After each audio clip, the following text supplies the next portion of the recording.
You are listening to Ice Cream for Breakfast with your hosts Tara Chase and Kevin Hansen.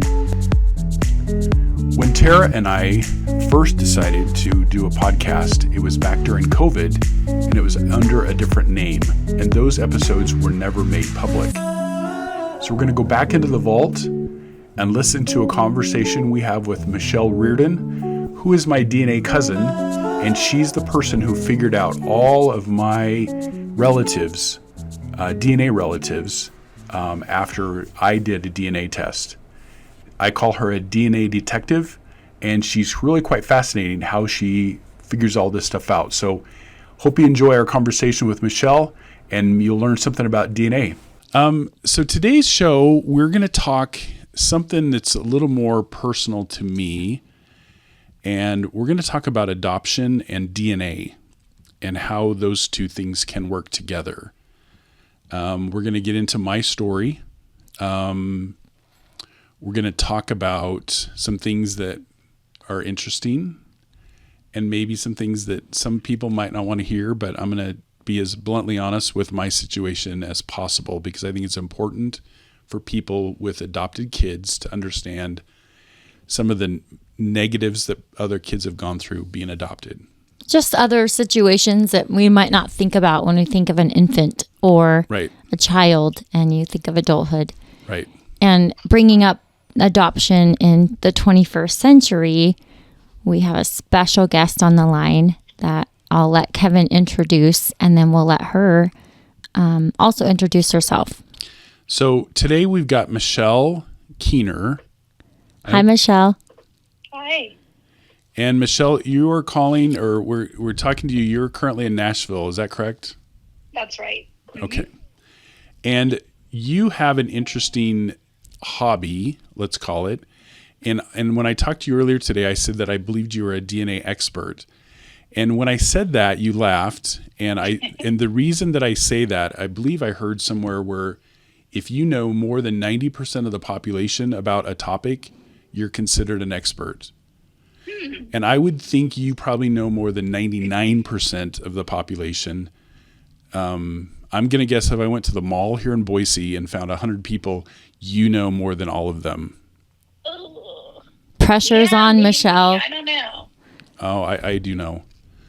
And so anyway, so why don't, if you could, share with us your story about how you got involved in DNA research and the adoption or the kind of the family connections that come with that.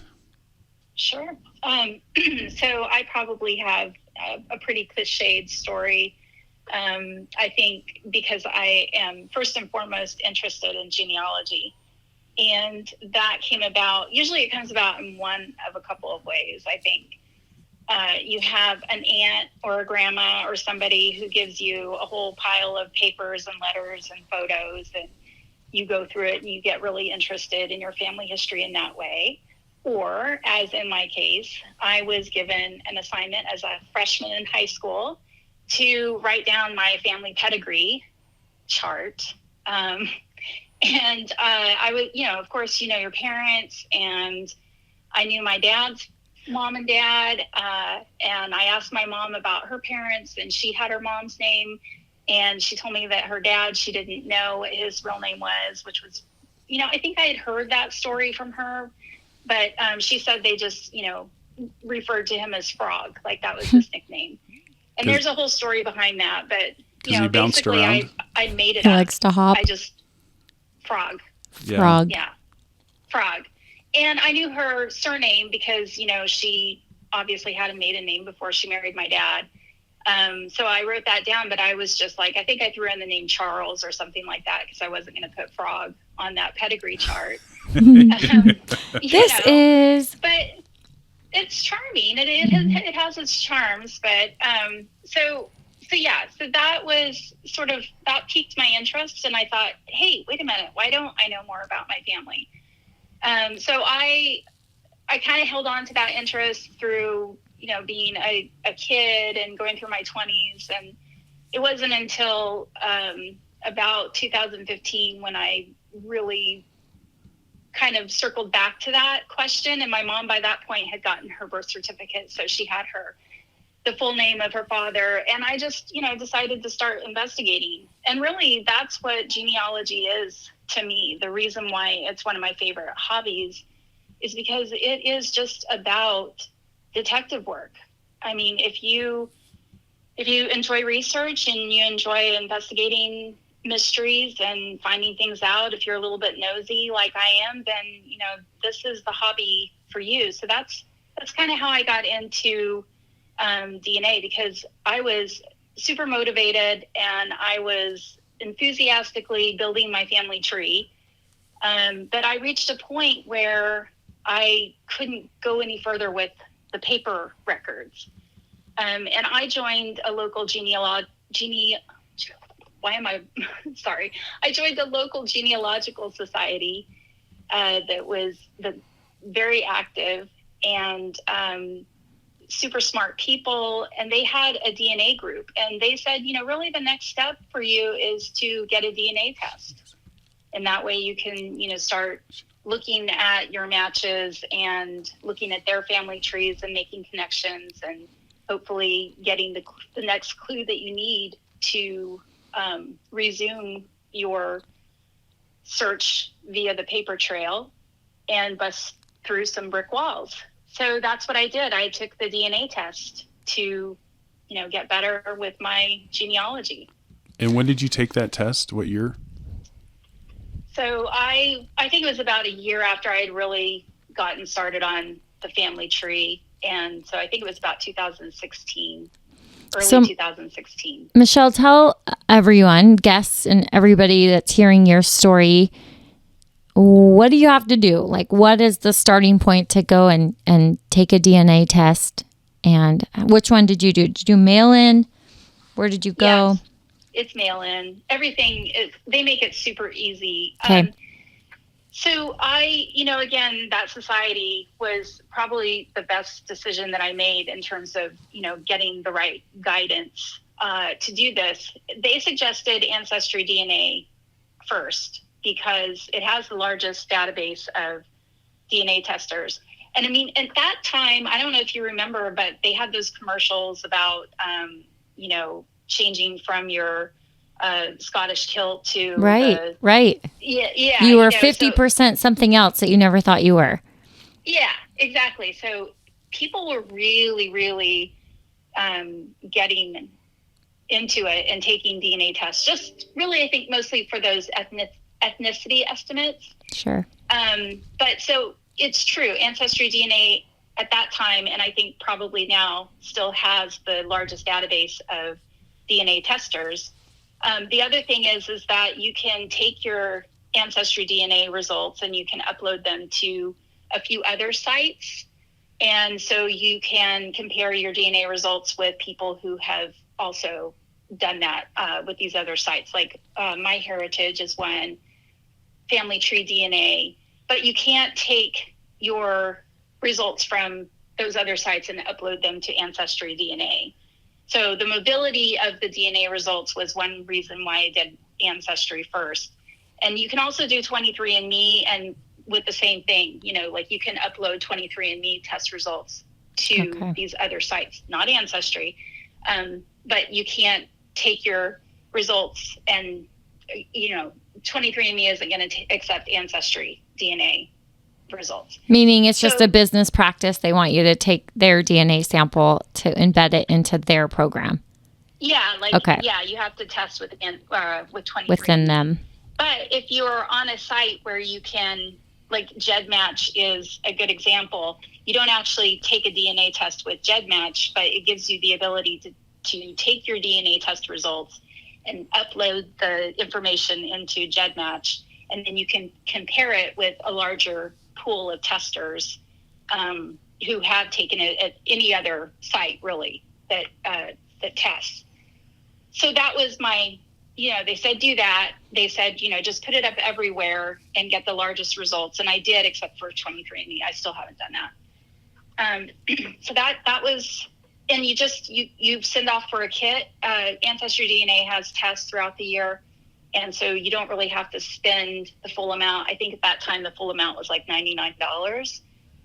And I waited for the first sale, and I think I spent $69 plus shipping on my test. Okay. And you just spit in a tube and you send it in. You create an account, and that's it. Did it feel like you had to spit forever? Because it did for me. Yes. Like it was like it's not enough, so you had to keep spitting and spitting and spitting.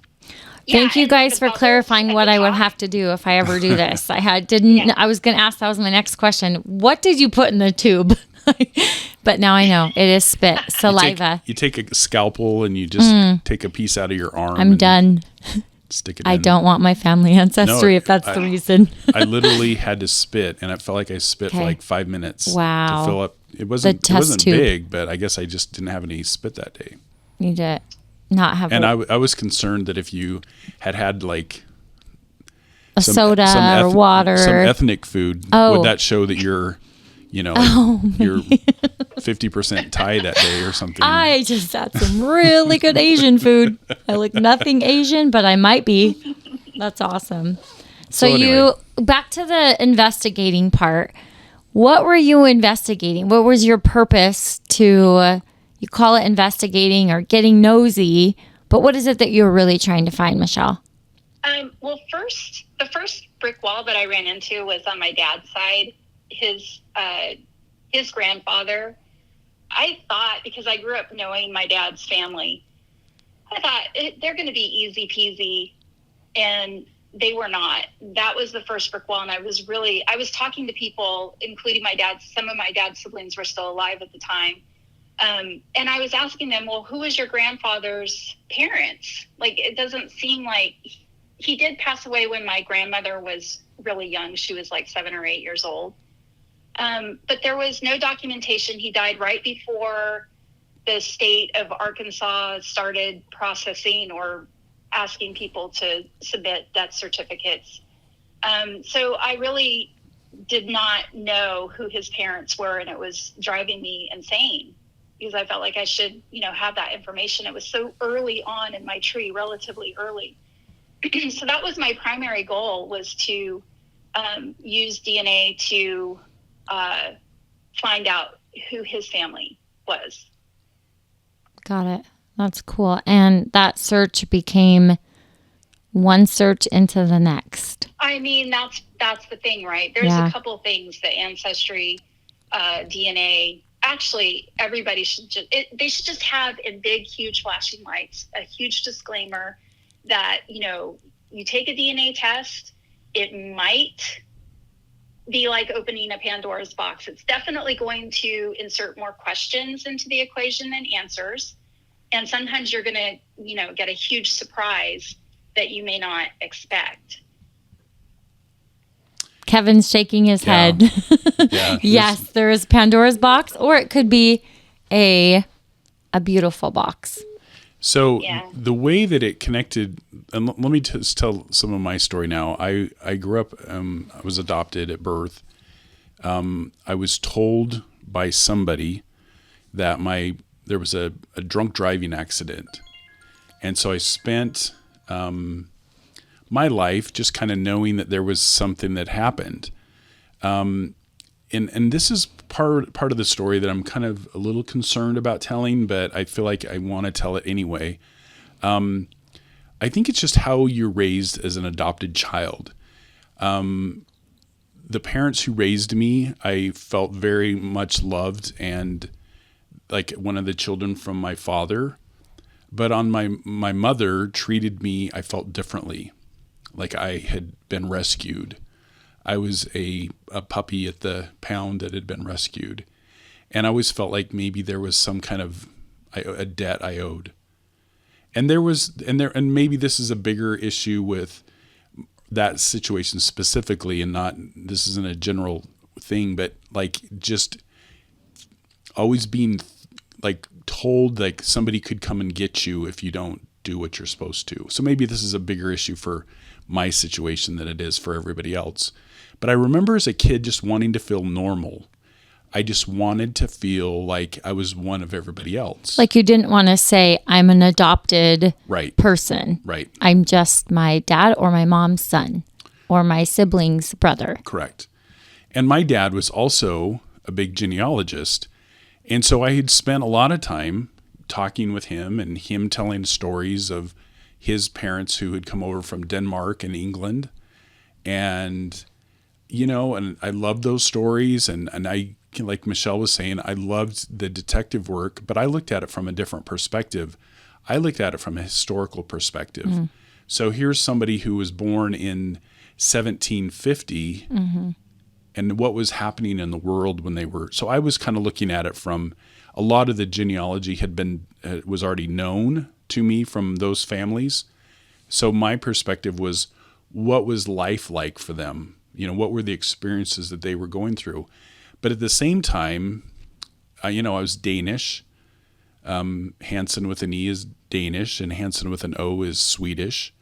Some people don't know that. And there's an interesting story here. And Michelle, we like to I like to sidetrack, but so from the Scandinavian countries, the Denmark, the Sweden, and Norway, every generation, most of the names are patriarchal. So each generation has a different last name based on who the father is.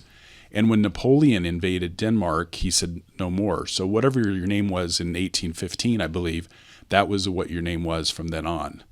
So you could meet somebody else with the name Hansen, but that doesn't mean you're related. That just happened to be what your name was when they stopped.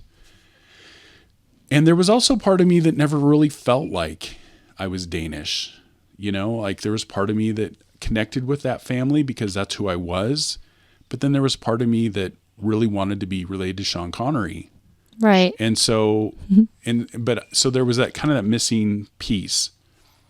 So I'm going to kind of like slide through this quickly because I think Michelle's probably stories is a little more interesting than mine. But, so I got divorced, and just with a lot of stuff going on, I went to a counselor, and what he told me after telling him my story, he said, even if you were adopted at birth, it's like a car that comes off the assembly line, brand new. It's not like you've, were raised, by a foster family for 8 years and then you bounced around different homes. You're in the same home for your whole life. He said, but it's like there's one little piece that wasn't put in that car, and that maybe it will never manifest itself, but maybe at some point that missing part will manifest itself. And so that was a part of the bigger issue I was having, having gone through what I had in different things in my life. But that made a lot of sense to me.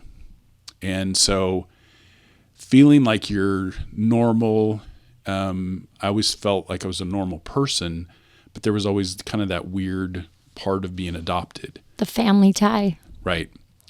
So I guess it was probably a year, I sound like Elmer Fudd.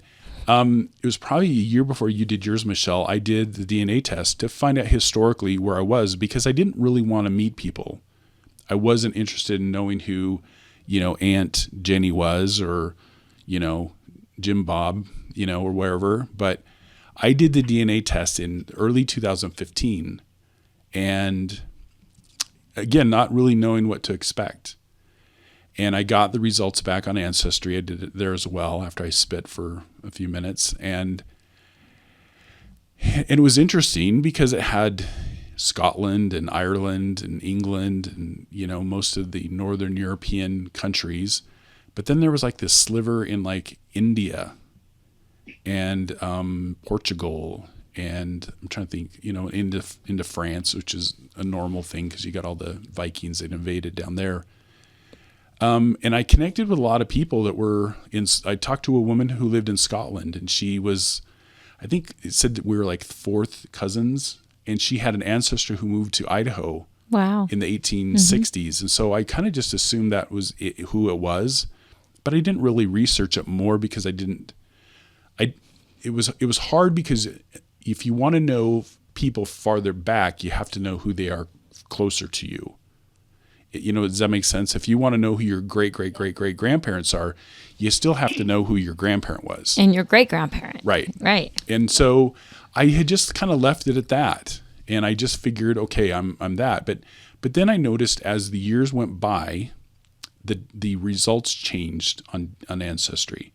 And maybe as I finish up here quickly, Michelle can explain why that would happen. But so in 2018, was it the end of 18 or end of 19? And this is kind of where Michelle fits into this. Michelle contacted me on Ancestry as my cousin. Wow. And if you remember that conversation, it was like, I what do. do you want? And I was like, I don't really want to meet anybody. I could probably pull the email up right now and read it back to you, but I just said, I don't want to meet anybody. And you want to pick up some of the story now from your perspective? So can I ask this before you start, Michelle? When you guys registered, it asks you, like, if you want people to contact you, is there like a privacy setting, or you just, once you're in the database, anybody can get a hold of your contact? I think it's in this, if they're Ancestry connected, you can email can them. talk. But you have to pay for that if I'm remembering correctly. Yeah, I think so. Yeah, you can get your DNA tested from Ancestry, and Okay. I think there is a setting where you can say, I don't want to be contacted or shown to anybody. But if you click that setting, then that means you can't see your shared matches either. You can't look at your matches either. Okay. Yeah. So you just do it just to know where you're from, but not to connect with others. I'm sorry, I didn't hear the first part of Oh, that. no, that's all right. I just said if you were to do your DNA, somebody could just do it for the Kevin perspective of show me where I'm from, historical information, but I don't want to meet people. You could do it that way. And then in your take, you were the investigator. Show me my ties. Where's all my family connected to my grandfather? And then I'm guessing at some point, Kevin, you went in and said, click, I now want to see people that are related to me. Yeah, I probably didn't unclick anything. I probably just left it as is. Interesting. I need to get into there and just see what it looks like. And I had no problem communicating with people. Sure. Because I had people who would email me and they're like, well, it says we're third cousins. And I was like, Okay. First of all, I don't know what that means. But it wasn't. If you're like, third, you're ninth as right. well. So anyway, Michelle, Okay. pick it up from there if you would. Oh yeah. Yeah, because when I got my DNA results back, even with all of the help and guidance from my DNA group, Right. I really didn't know what I was doing. Okay. Kevin was my top match. And Okay. so I remember it a little bit differently. I think I right away fired off a message to you in 2016, but I think it took you a couple of years to get back to me. Or maybe you responded to me like, in retrospect, I feel like it was really dumb of me to just, shoot off a message assuming that you knew how we were related. She's like 2 years of an email. Come on, Kevin, respond. I did the test early 15, and I probably was on there a little bit in the first couple months. Yeah. And then I probably didn't go on. Like I haven't probably been on there for a while now. So right. I might have just missed your message. My message to you probably didn't get seen right away. And that's fine because, I didn't wait around for you. I was determined. I'm going to go to the next person if he doesn't reach out. That's so cool. You guys are cousins. Top of the list, Kevin. Yeah. So Michelle, we kind of, and then I think what you said to me, if I remember it correctly, was, if you don't mind, let me poke around your numbers and see what I can figure out. Yeah. Well, so some things happened in that period of time from 2016 to 2018. The next step that I took was to get my mom tested. My dad had passed away by this time. So once you get a parent tested, it really helps you to phase your matches. You can see, okay, if they're related to my mom, then obviously they're on my maternal side. And if they aren't, then it's probably on my dad's side. So once I did that, it made more sense because I really didn't know in the beginning if Kevin was related to me on my mom or my dad's side. And my dad was a long haul trucker. And so I was kind of thinking anything could happen, like Kevin told me that he was in Idaho. So I was trying to think, did my dad, make it out to Idaho? I'm sure he did. These weird scenarios go through your mind, even though looking at the numbers, Kevin and I wouldn't be that closely related, but you don't know at first. So when I got my mom tested, I knew that he was on my mom's side, and that helped immensely. And then I was determined to figure out my mom's father's identity. Okay. And then once I did that, so I discovered I did all of that. And then when Kevin was ready and he reached out to me and we started working together, I had already a pretty good picture of how Kevin might be related to my mom and to me,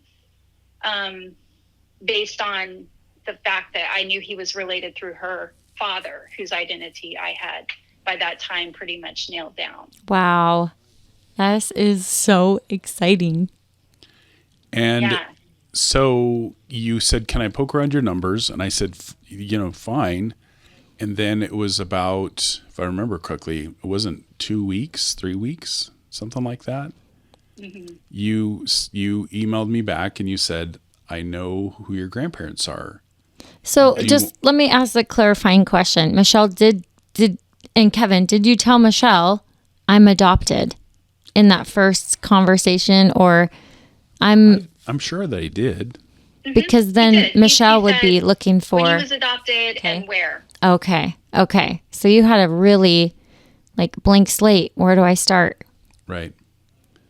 So so then she said, well, I have your stuff.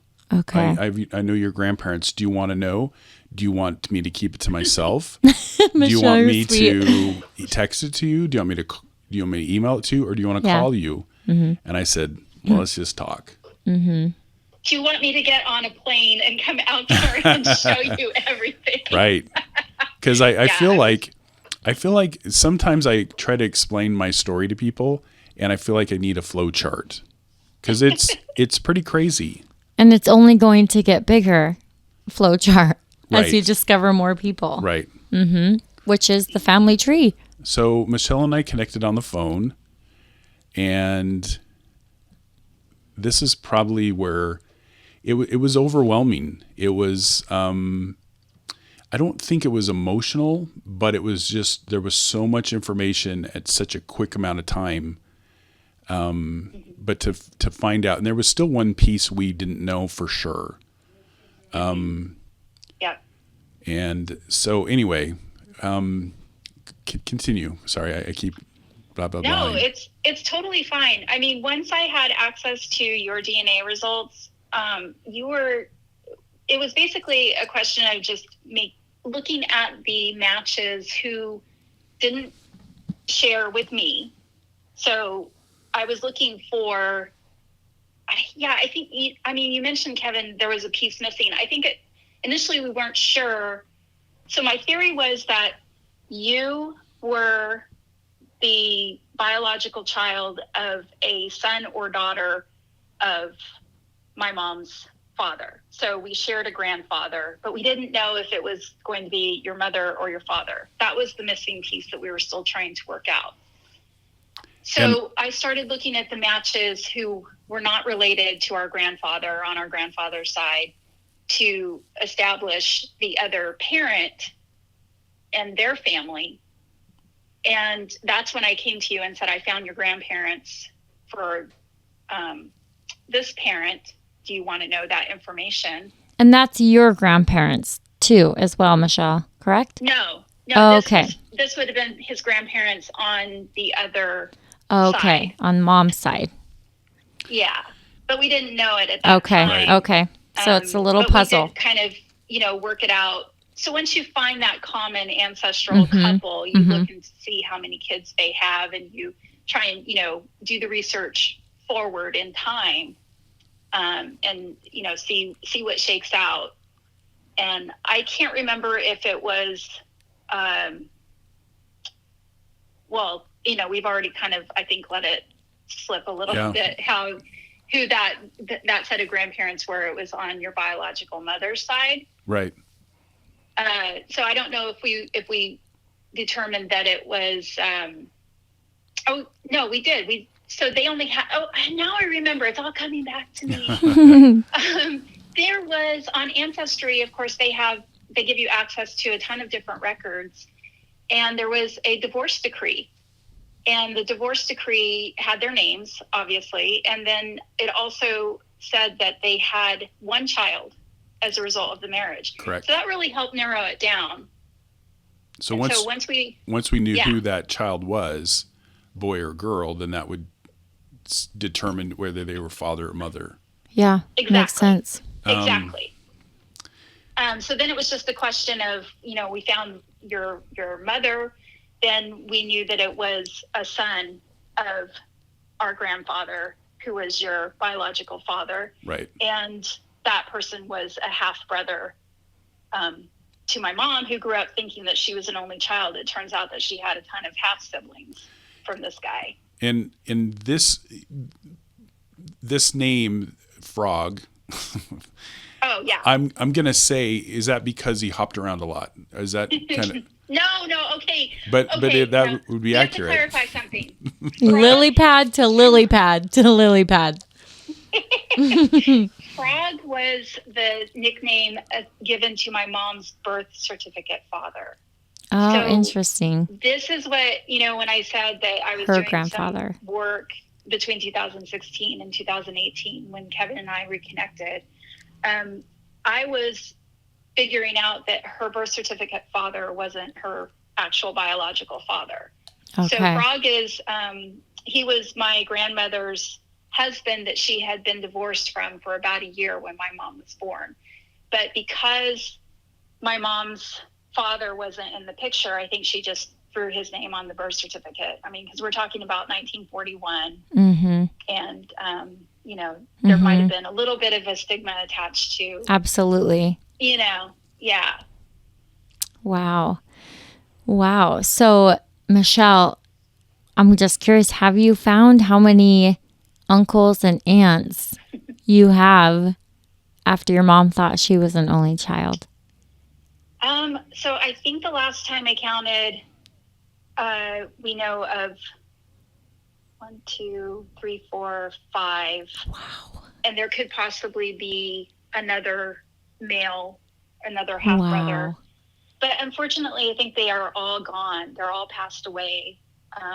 So it's just been me reaching out to their children and grandchildren. So I did have a lot of help because I did contact a family member who told me about his personality. And when I say him, I'm talking about Kevin's and my shared grandfather. Okay.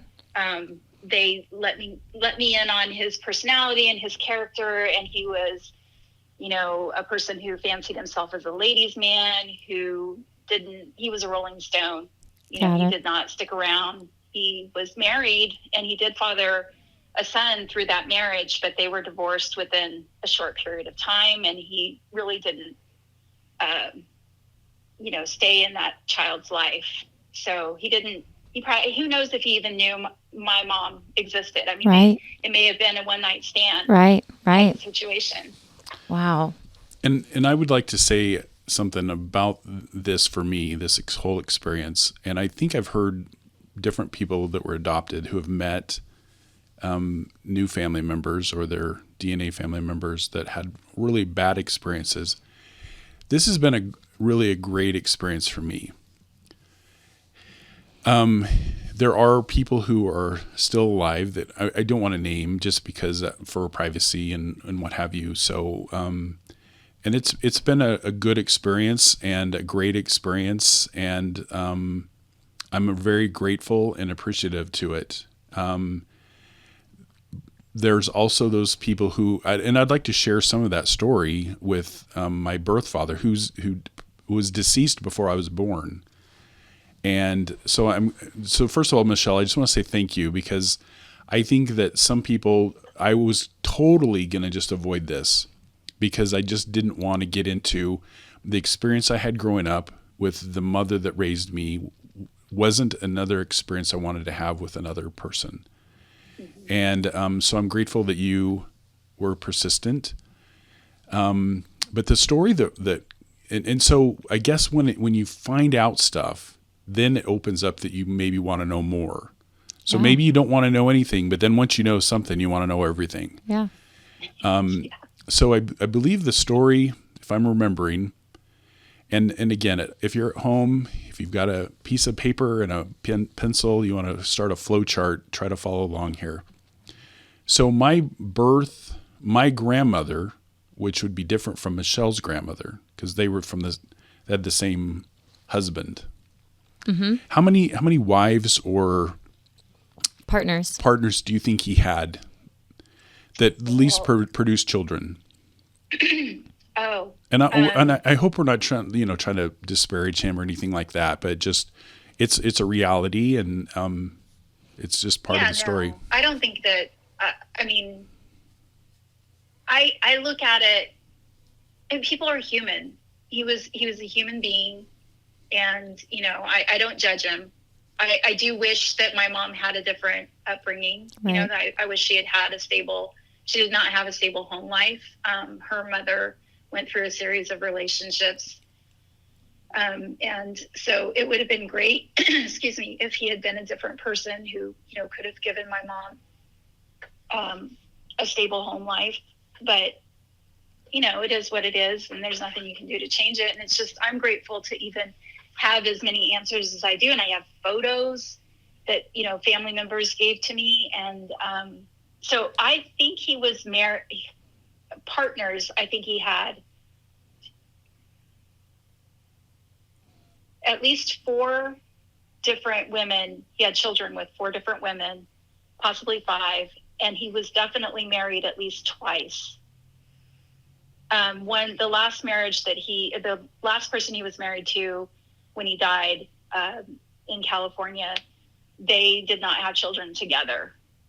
So maybe got settled down older in life and stayed married to her. Yeah, mm-hmm. I'd like to think so. Mm-hmm. I don't want to think of him as a horrible person. I think he was just, someone who had a lot of wild oats to sow. And mm-hmm. Well, and it's kind of that mentality too. If you've done it one time, it doesn't work out, and then you do it again, it doesn't work out, you just move on. You kind of learn that pattern. Yeah, and to be fair, his first 2 children that he had, they were a pair of twins, and It's actually the descendants of those twins that I'm in contact with, who have given me a lot of information about him and his in the photos and that sort of thing. Right. He was, I think, 18 or 19 when they were conceived, and she had older brothers who ran him off. So they weren't about to let him stick around anyways, even if he had wanted to. Mm-hmm. Well, and imagine I'm 18 years old in the 40s raising twins. You just put things into perspective. You don't really know how that could be, but I can imagine being young with twins. So the story that I'll share here a little bit, the line of the deceased, is that my grandmother on my father's side, her name was Margaret White, and she was born in Texas. They moved to Oklahoma. Then she got married, and they lived in Denver. She was married to a guy, I'm not going to say all the names, but she was married to a guy they had 2 boys. So if you can follow me just looking at me, then I know I'm at least hopefully going to keep everybody else's attention a little bit. So then I think she left him for my grandfather. Okay. And she had 2 boys with him, but we don't know if they were married, correct? We don't, except that they There's were a divorce by the decree. Surname Hardin when they were in school in Alaska. Okay. Right. The boys were from the first marriage. So she was married. Hardin. Her last name was Long when she got. So it was White when she was born. Maiden her name. first marriage was Long. Okay. My grandfather, Michelle's grandfather, was Hardin. Was his last name, and then she had 2 boys with Hardin, and then she left him with her 2 boys from Hardin. Okay. With another guy, we assume, to Alaska. From Colorado. Or Denver to Alaska then? To Fairbanks. Okay. And his last name was Richards. Okay. And the boys took that name in Alaska. And so his name was Johnny. You know, he's deceased, so I don't think there's an issue here. But so Johnny was raised in Fairbanks. I think Michelle found articles of him in sports in high school and different things. Johnny then married a girl from his high school who originally had been born in Boise. Okay. They were married for a couple of years, 3 years, I believe. They moved to Boise, got divorced, and then he met your birth mom. And then was in an automobile accident late at night in Black Canyon Dam in Emmett, Idaho, and he died. And so here's where the detective work for me kind of has started, because in his obituary, and I don't know if I've talked to you, Michelle, about this. I think we have a bit, but there's nothing was accurate in his obituary. It said he was buried in Clarks, Nebraska, and that wasn't true. Yeah, back then too, especially someone's going to take him there, unless he has family. Did somebody reach out to a Johnny's? So, and I'll get into that here shortly, but it said his brother Gary was in Seattle. Well, Gary at the time was in jail in Fairbanks, Alaska, so that wasn't accurate.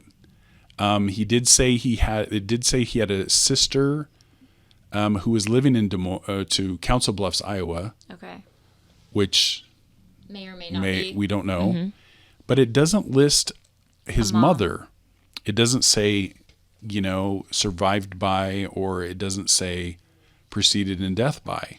She just doesn't exist in the obituary.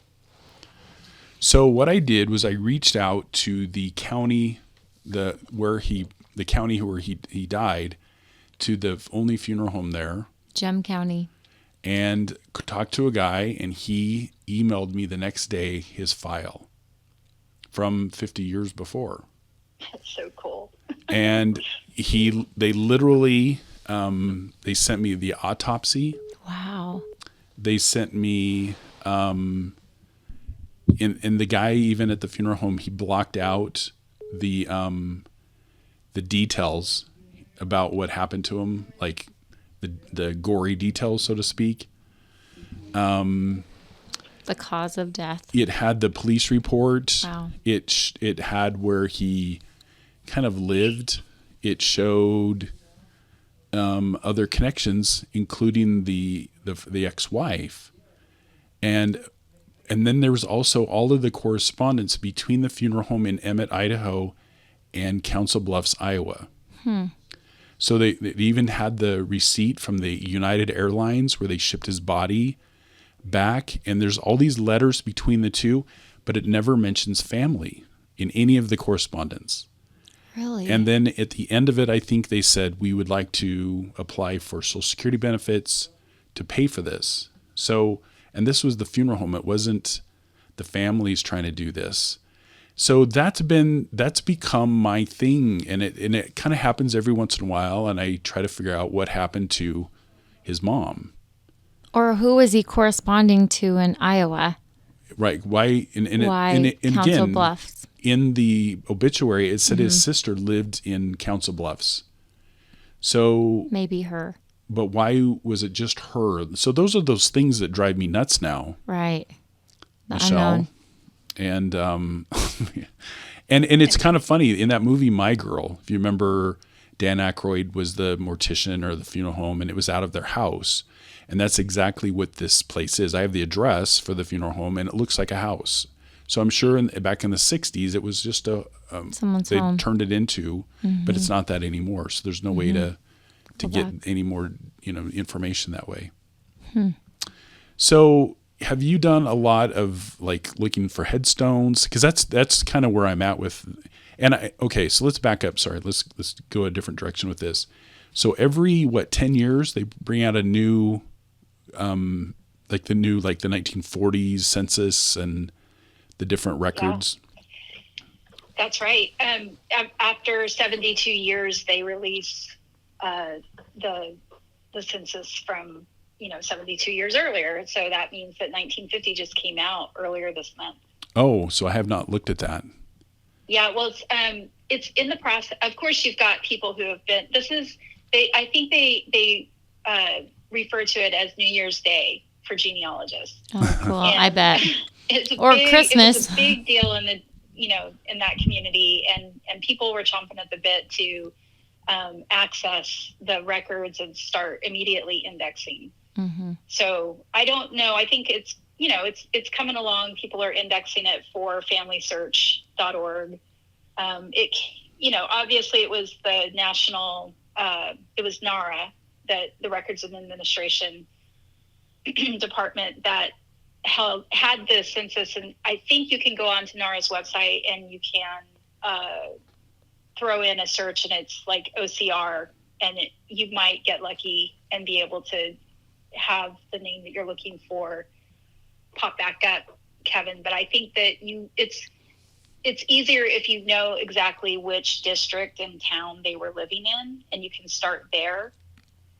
And they have all of the images scanned, so you can go in and just kind of poke through the images and see if you can find things. I have not been able to locate, I've tried to locate my dad. I tried to locate my mom.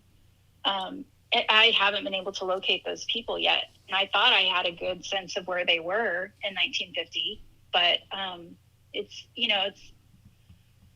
just one of those things. So I haven't really spent a lot of time either searching, but.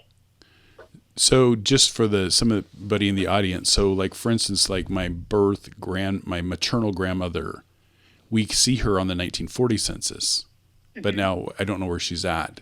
So now that the 1950 census is out, if you find her there, now you know where she was at 10 years later. And then if they died, they're not on there. So you assume that they passed away somewhere between 40 and 50. Is that an assumption that's correct? You could probably make that assumption. Okay. So I don't know. I mean, I can't find our grandfather on the 1940 census. But he's I've yet there. To locate him. Okay. And, we know he was around. Okay. Yeah. It just didn't fill it out, those mandatory forms. He was just rolling right along, and wasn't in a place probably where a census taker could pin him down. So I think that happens a lot, when people are moving. Well, and for me, Johnny, birth father, he graduated from Fairbanks, or from Lathrop High School in Fairbanks. So that would have been in early 60s, I think. Mm-hmm. So you would assume that if he was still in Alaska, that his mother would still be there, or the family, there was some adult there that was, so you would assume that she would have been there in that same period of time, unless she passed away. Right. But he met the girl in Boise. To try and so find him. That's a big trip. Yeah.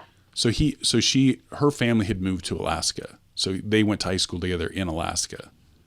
And so they graduated in like the early 60s, and then got married, and then moved to Boise.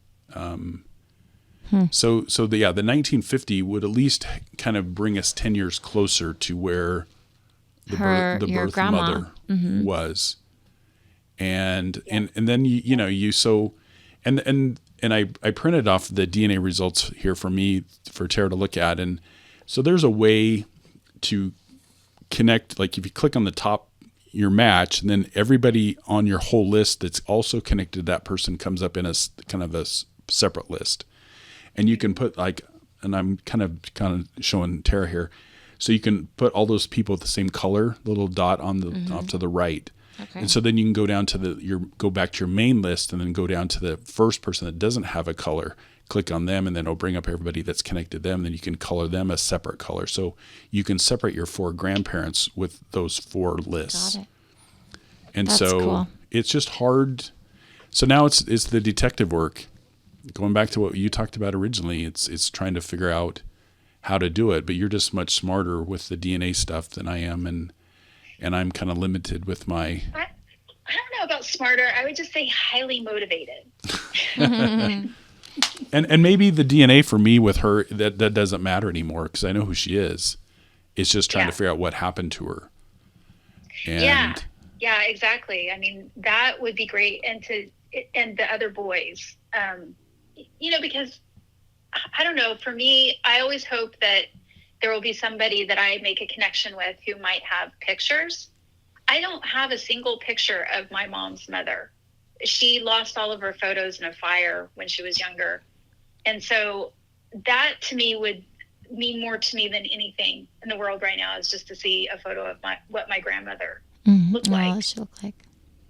So that's kind of another reason why I do try and, figure out what happened to everybody. And I'm not shy about reaching out to descendants, especially on Ancestry, because you figure if they're on Ancestry, especially if they've added a tree, then they must have some interest in their family history. And so, why not send them a message and try and, make a connection and figure out if there's any information or photos that someone has. But absolutely. Yeah. And I've done that with the connections to Margaret White, Long, and what's been the result? Hardin, Richards, and just anybody on my list that's also connected to her, just to find out, do you know anything? Because the family was from Texas originally, but then she moved away when she was 17, 18 years old, and just people nobody knows anything about her. So that's been kind of difficult. I even called the Lathrop High School, just trying to see if there was. That's what I heard. Your books are a great resource for pictures. Any kind of document. like records from from students from under the Civil War times when I was born. But no, and they don't have anything in those archives. I don't remember. I didn't really get a good response from them. I don't remember if they didn't want to or thought that I was.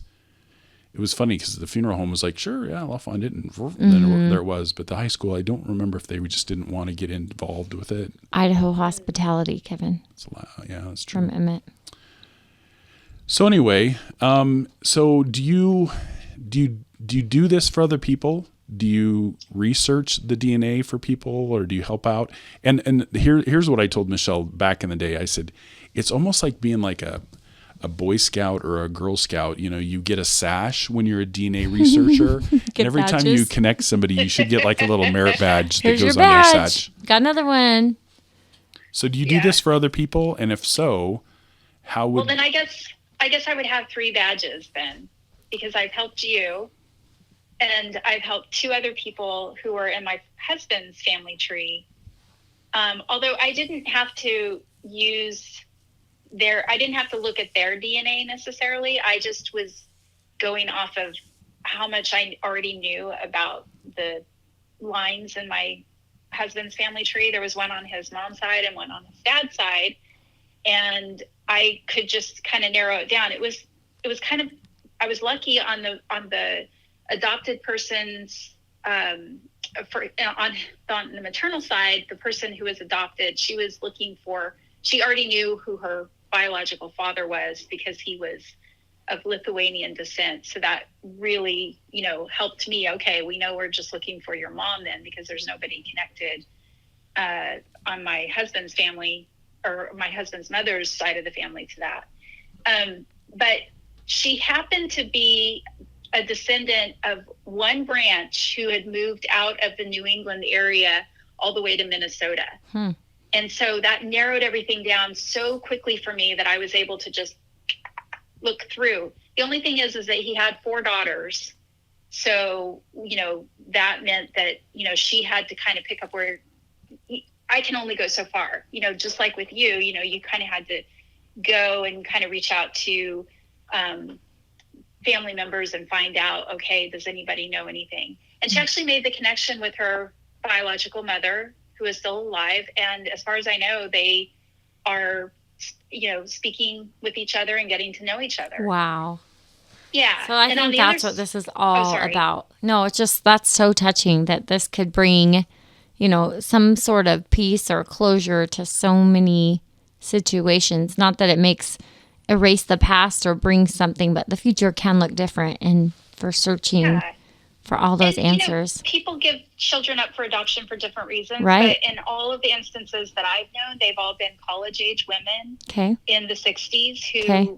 were not in a serious relationship with their partner, and just wanted to give their child up for a better life, and so that they could pursue their dreams. And I do think that the closure aspect and all of that, the experience that Kevin has had, there are so many different ways that can go south or go in a much different direction, a bad direction.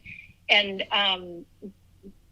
there are people out there, they call them search angels, who do this on a regular basis. That's all they do, is they just help people who are adopted, who are trying to find their biological family. And I'm sure that it's super rewarding, but there are some times that they're not met with welcome arms from the biological family. So right, different there is a dark side circumstances. to it. Yep, there can be. I know of one unique situation you've had with DNA with a crime. Is that something you want to share? Or there was an arrest made a year ago in that. So yes, so I have kind of I like true crime, and I listen to a lot of podcasts, and I'm super excited that the two things that I really like, which are genealogy and true crime, I'm so happy that they've intersected in such a fantastic fashion, because genetic genealogy is being used constantly to help identify Jane Does and John Does and give them back their identities. And then once you have the identity of a Jane Doe or a John Doe, you can then try and figure out, okay, what happened to them? And I think since the days of the Golden State Killer being identified through the use of genetic genealogy, there have been some ups and downs because of privacy issues, etc. But I think overall, it's amazing that there are over 200 cold case crimes that have been solved because of genetic genealogy. And I was so shocked that a detective actually contacted me, because, you think, oh yeah, sure, I'm going to do whatever I can. So I had my DNA and my mom's DNA results uploaded to GEDmatch. I opted into law enforcement being able to view my results and compare them to their, DNA samples that they had, which I highly encourage anybody to do that, because I just feel like if you can help to solve a crime or, provide an identity to someone and give that family closure, why not?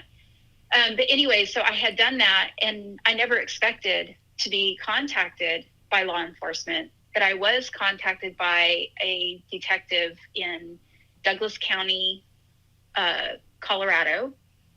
They have a whole team assigned to their cold cases, and they have a website or a page on their site that is dedicated to their cold cases.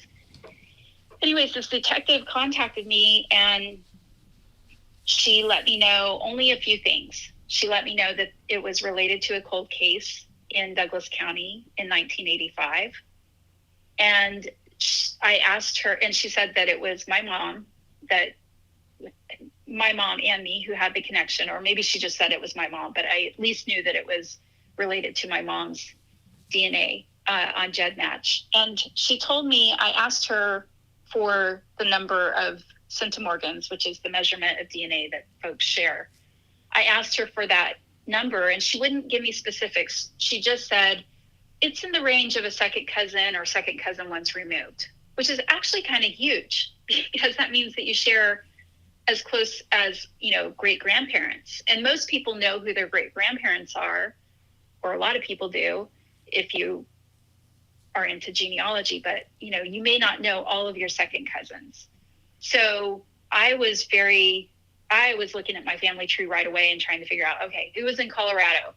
And of course, Kevin and I have that family connection to Colorado. So I was looking on my mom's dad's side, but they wouldn't give me enough information for me to really go any further than that. But I did check their website. They only had one cold case from 1985. It was a businessman named Roger Dean who had been killed during a botched home invasion.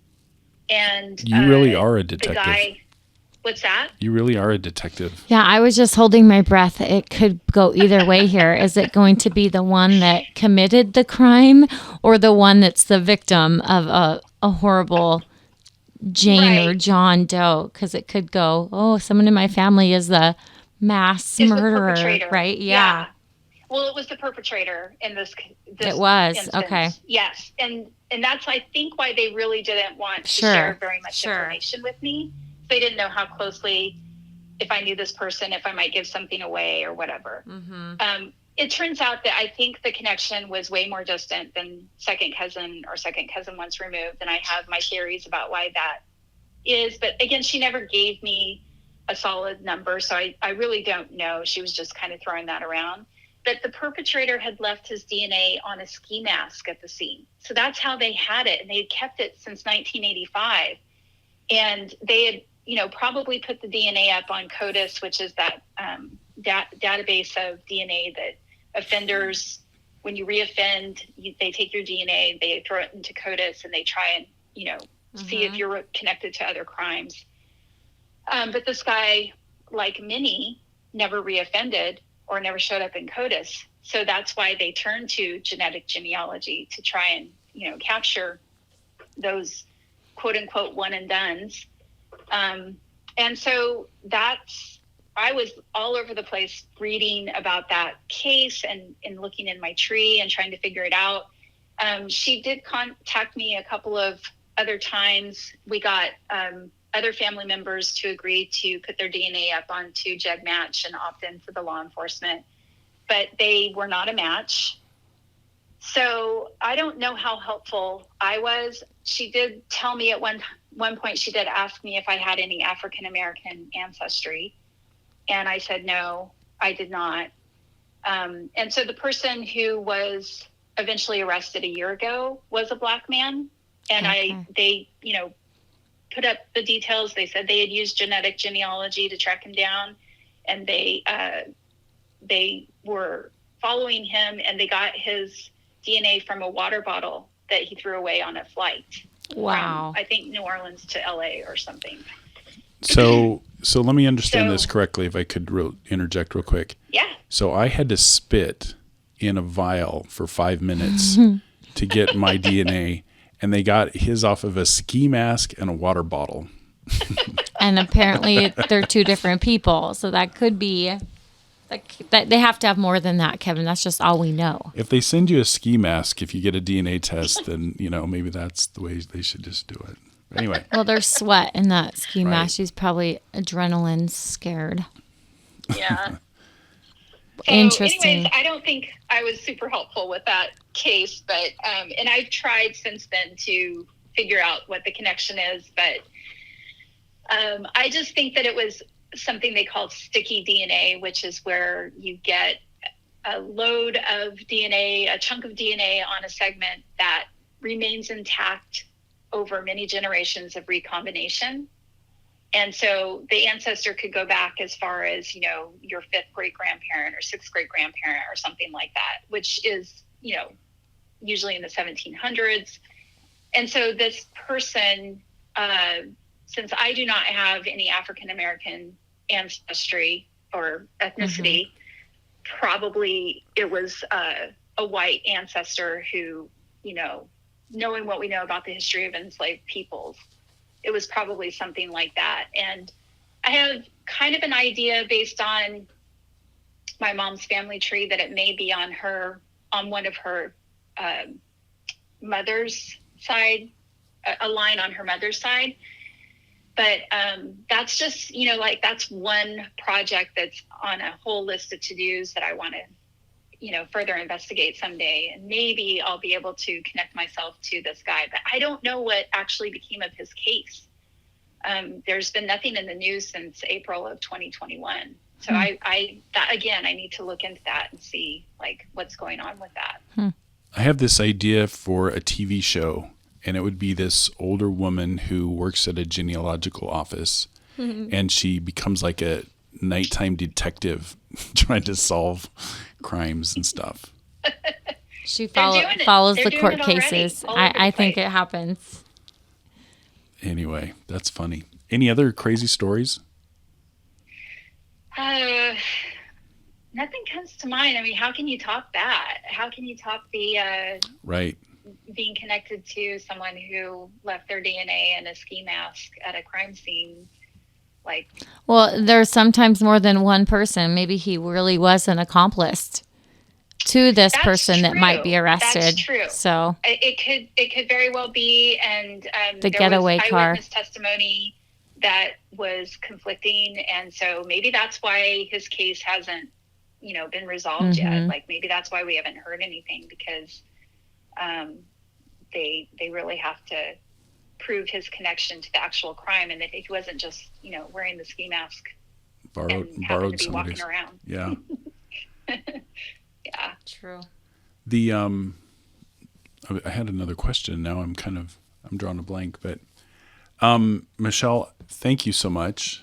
I appreciate you. We appreciate you coming on and sharing your expertise with us. I am so glad to meet cousins through this. That is the coolest connection.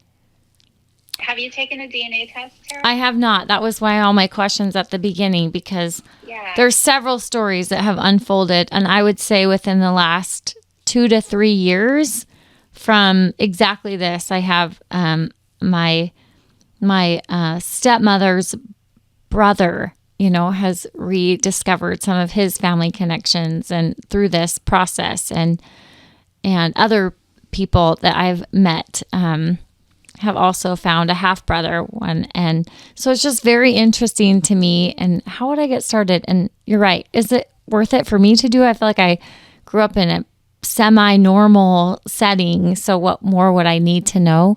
But maybe that's what I need to discover. Yeah, I mean, just as long as you go into it with eyes wide open. Wide and know open. that Exactly. There could be a surprise. There would be. There would be. Everybody has. That's why we do this show. It's learning about people and the conversations, and there's always something. Everybody's life has something, and sometimes it's more than one something. I just remembered my question, and that's about privacy. So I can see, if you were to, a sheriff from 1930 went up to the property of, hey, Billy Bob there, and it'd be like, like they're trying to hide the cousin or whatever. So how do you feel about privacy as far as like, like you say, you're releasing your information to the, the police or the law enforcement officers? Like, is there some concern there, or do you feel like it's just you want to make sure that whoever was accountable for something gets accountable? Yeah, I mean, it's not your actual DNA that they have possession of. Mm-hmm. They can't actually take that spit sample and do anything with it. That is in I don't even know if they keep it or what Ancestry does with our saliva samples. But what they're looking at is just really just numbers. It's just a set of numbers, and they can't really make heads or tails of that without the comparison of everyone else who's in that database. So to me, there's no concern for my privacy. I don't think the government's going to do anything shady with it. I don't know how they could possibly do anything shady. They're just going to ask you guys for more spit. This spit expired. Let's get a new spit. And as far as like the criminals that have, committed these crimes and they left their DNA at the crime scene, they gave up their right of privacy when they Amen. Perpetrated the crime and left their DNA sample there. In my opinion, there's no question about that. So I don't think there's any value really to those arguments. I don't know. I'm not really deep into philosophy and that sort of thing. So I guess I can see if somebody really wanted to make the argument, but I don't have a problem with it personally. I don't have anything to hide. I do understand that, if something came back and it was someone who was very close to me that I found out had committed a crime, it's just like finding out that your biological father is someone different than the person that you thought who raised you. You know, it's going to bring up a lot of emotional and a lot of trauma, I would imagine, you know, in terms of questions. Yeah. How you feel about yourself and your identity and finding out that information. Just so as, I don't want just as though you would find it out on the news. You know, it's probably shocking. Yeah. I mean, I don't want to be flippant about that and say that you know, you just, like I said, you just do it with knowing what the potential consequences or you know, just knowing that there are certain things that can come to light, and just trying to keep a healthy attitude about it. And, you know, there's a whole cottage industry that's sprung up over people who have had DNA surprises. There are support groups on Facebook. There are psychologists who are coming out and advertising for people who have had this experience where they find out that their mom wasn't truthful to them and had raised them to believe that such and such was dad. And then you find out years later that he's not. And, you know, that's huge and can be hurtful to a lot of different people. But I always think that the person who was adopted or the person who was born in that type of situation, you know, where it was a tryst or something between two people who didn't stay together and they kept it quiet, they're completely innocent of all of this. So I have been super welcoming and super positive with anyone who's contacted me about anything. And I did find out that I have another half sibling out there. And I was so welcoming to her because it's not her fault. And, you know, just, I don't think that it's really, I'm oversimplifying it, but for sure, you know, I think that we just have to remember that people are people made mistakes, and it's about how you treat people now and moving forward. So you know, you kind of have to let some of the past behind. Well stay said. behind. Well, again, thank you so much. Thank you so much, Michelle. We've this was fun. Yeah, we kind of joined your genealogy and true crime a bit in our podcast, but we that will be something different next time. So Well, do try and do some more, just for me. Will do. Maybe we should try to do a true crime. We'll have a true crime expert, and we can tie you into that. That'd be awesome. all right, Sounds Michelle. good. All right. Have a great rest of your day. Thanks for joining us. Thank you. All right. You too. I'll talk to you later.